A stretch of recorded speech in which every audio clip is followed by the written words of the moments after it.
What is up, guys? Welcome back to the Bull Combo. Hope you're doing great. Hope you're having a great day. This week I'm coming at you guys with another Earth 2 video. So stick around while we talk about Earth 2 as an investment and why it's important not to develop tunnel vision when entering platforms like E2.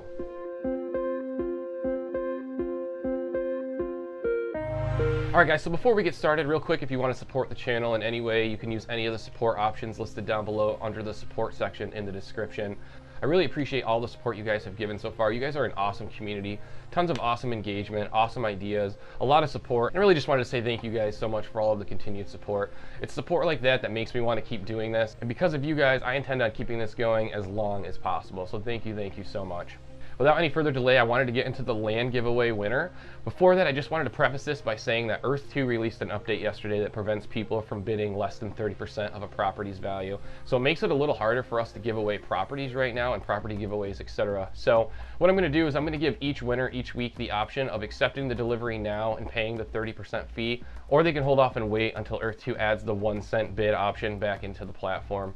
I'll give each winner an option. I'll have a running spreadsheet that'll be publicly accessible where everyone can see who's won each week and whether or not the property was delivered, just for public tracking purposes and to give everyone peace of mind. That said, without any further delay, let's give a huge congratulations to Potot. Potot is our first giveaway winner. Congratulations, Potot.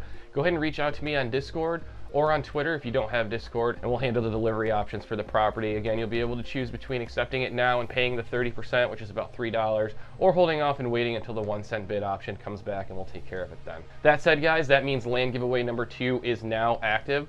You guys will be able to enter up until I post the next Earth 2 video with the winner details. It's usually about a week between videos, and the night before I'm posting the winner video, I do post on the community tab on my YouTube, just letting everyone know that we're getting down to the wire. So you guys should have a good idea of how long you have until the winner is picked, so that you know how much time you have to enter the competition. So this week, guys, the entry details are pretty similar. You just have to be subscribed to the channel, you have to follow me on Twitter, and this week you have to comment on the video down below. Let me know what your favorite property is that you own and why. I'll let you guys know that personally, my favorite property is the east side of the Syracuse Carrier Dome that I own. It's the entrance side of the dome. If AR is ever implemented, I think that there's a lot of potential for ad revenue on that side just because of people waiting in line for sporting events, etc. That was my thought process when I purchased the land, and it was actually my very first purchase in E2, so it has a little sentimental value to me as well.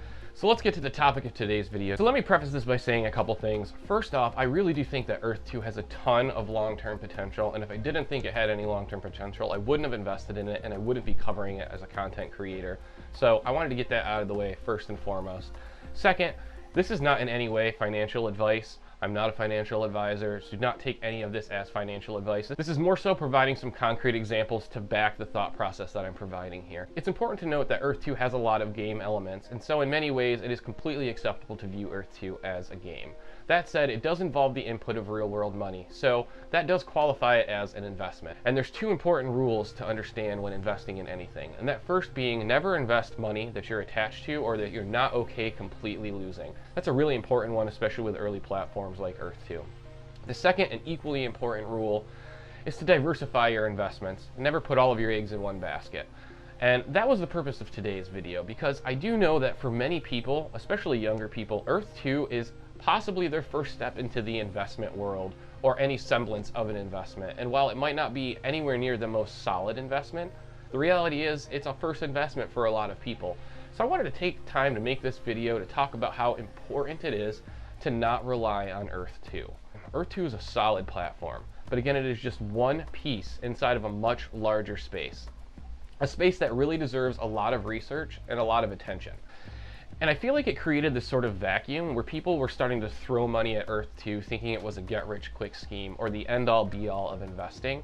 And I think it's very important that people note that is not the case, and that things like this should be approached with a lot of scrutiny and a lot of apprehension. So that leads me to the main point of this video, and that point is, if you're solely focusing on Earth 2 and solely relying on Earth 2 for long-term investment success, you could be setting yourself up for major failure. So let's dig into why I think that is, and I'm going to give you some examples of the things I'm currently invested in, just to give you an example of ways you can diversify the things that you invest inside a given space. The most important thing to realize about Earth 2 is that more than a platform, more than a game, it's a preview. It's a preview of where technology is headed. It's a preview of the direction that we are headed as a society when it comes to embracing technology.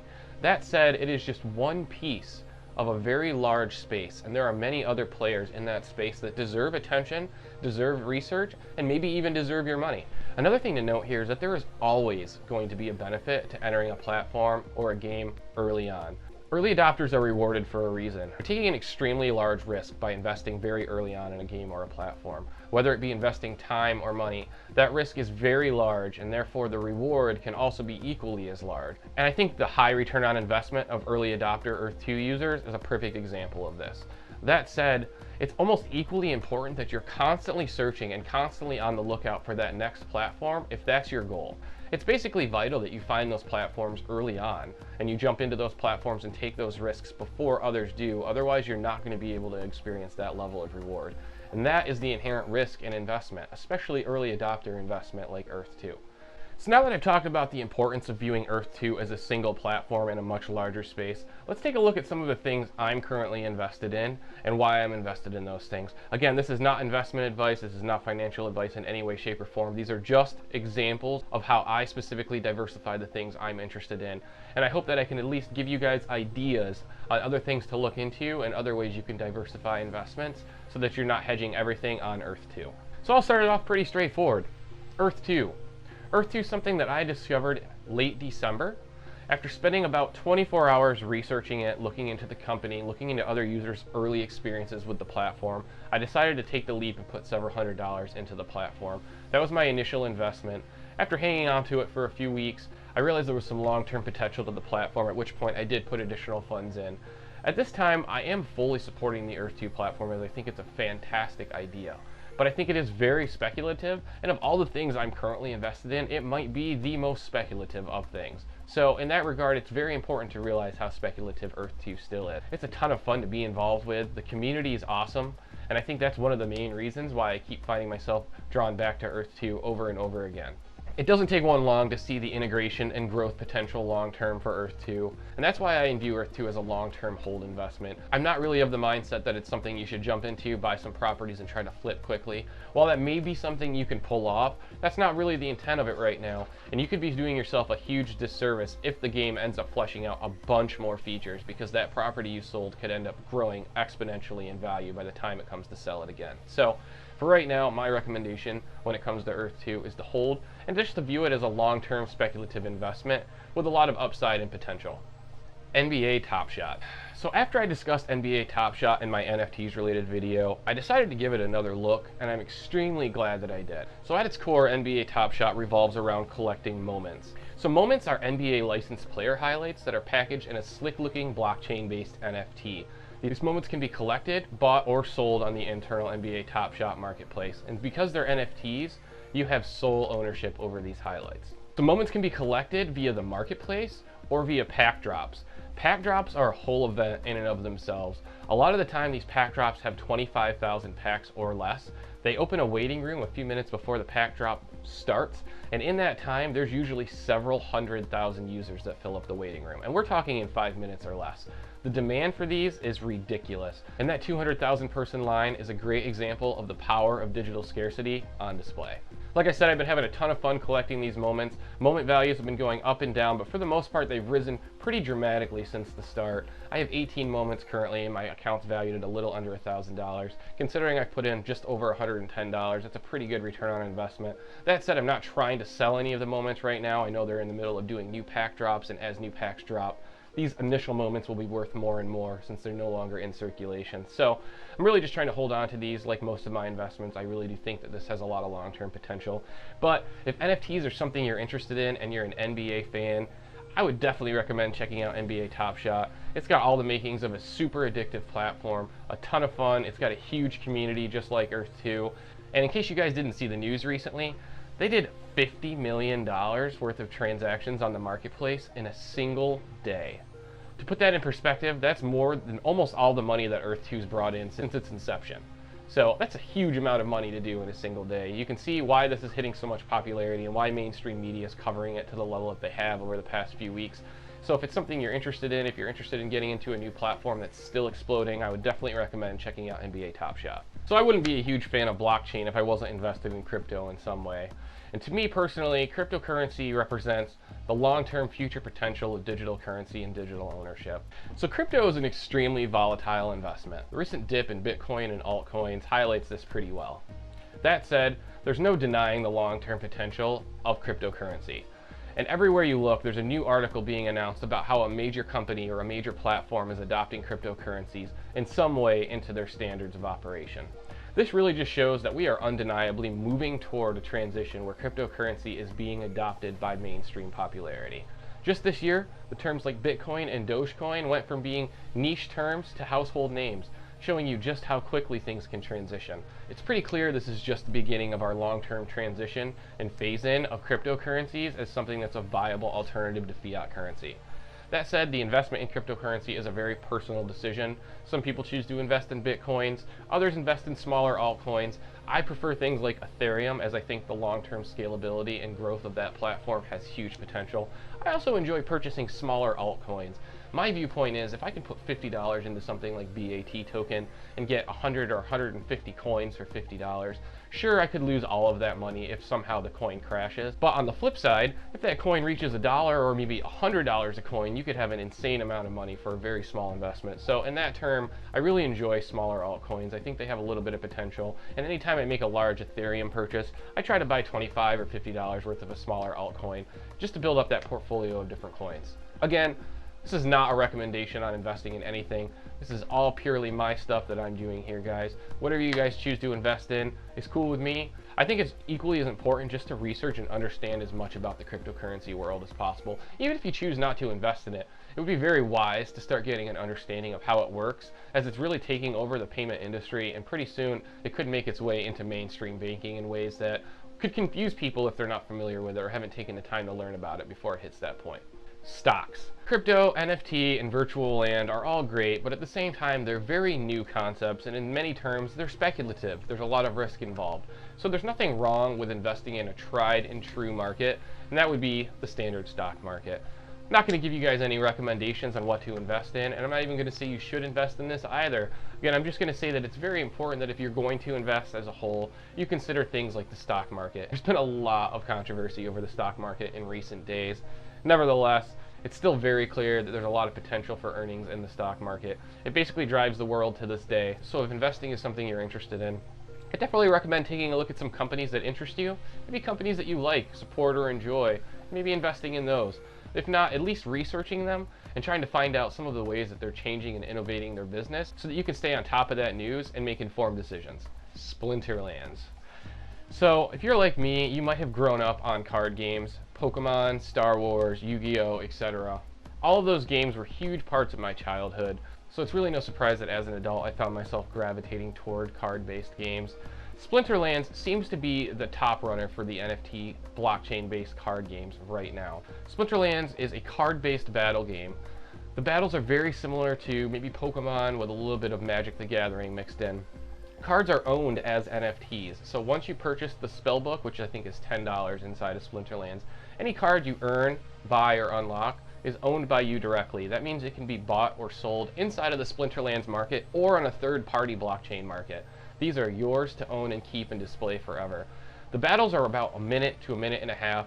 The graphics aren't super intense, but as a whole, the user base is really large. It seems to be the most popular blockchain-based card game right now, and I just have a lot of fun playing it in my spare time. It's a lot of fun to open packs and see what kind of cards you're getting, and it definitely has a very similar feeling to the feeling I got when I would buy Pokemon or Star Wars cards back in the day. There's a level of excitement and intrigue that comes with each card pack opening, and the idea that you can own these cards and sell them on third-party websites or marketplaces really just lends itself well to a whole ownership mentality that I think a lot of us are really seeking right now. So Splinterlands is definitely one of those things I would recommend, especially if you're into trading cards or card games as a whole. It's a ton of fun to play. You can sell the cards, you can upgrade the cards, you have complete control over those cards. So in a lot of ways, it definitely represents the future of what games hold. And it's free to play, so I would definitely recommend checking it out. Give it a try. If it's something you're interested in, buy the $10 spellbook, buy a couple packs, and have some fun. Real estate. So no investment conversation would probably be complete without at least mentioning real estate. In real estate, time and time again has been mentioned by major investors as being the most tried and true investment you could possibly make. That said, I'm not personally currently invested in real estate, but I am in the process of working toward it. And that is a process I intend on documenting as I work through, because I think it would be really cool to bring to you guys on the channel and kind of share some insight into what that experience is like for those of you that haven't gone that route of purchasing real estate for investment purposes. So that's content we can look for down the road on the channel. It's just something I wanted to talk about in general, because if we're having a conversation about diversifying your investments or investments in general, real estate is always going to be one of those heavy hitters, regardless what changes inside of the scene. Until real estate is no longer a thing in the real world, it will continue to reign supreme and at the top of the list of things that you can invest in for long-term success. The last thing I want to talk about when it comes to investing, guys, is investing in yourself. If you have a skill or a talent or something that you think sets you apart from others, it is very beneficial to you to invest in that. Are you a photographer? Buy a new camera.